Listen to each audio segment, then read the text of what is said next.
Hello అందరికీ శుభ సాయంత్రం. వెల్కమ్ టు మై ఛానల్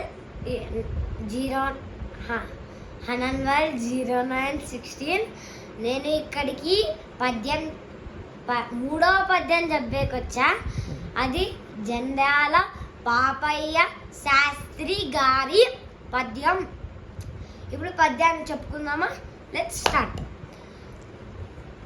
పరుల కొరికే నదులు ప్రవహించు, గోవులు పాలనిచ్చు, చెట్లు పూలు పూవే, పరహితము కంటే పరమాత్మమున్నత, లలిత సుగుణ జాల తెలుగు బాల. అర్థం ఇతరులకు నదులు ప్రవహిస్తాయి, ఆవులు పాలు ఇస్తాయి, చెట్లు పూలు పూస్తాయి. మనం వారికి ఎప్పుడు మంచి కోరేదట్టు చూడాలా. ఓకే, ఈ వీడియో అయిపోయింది. Please share, like, subscribe. Okay, please మీకోసమే నేను చేస్తాను. అందరు నేర్చుకుంటారని. ఈ పద్యాలు చాలా ముఖ్యం మన లైఫ్లో.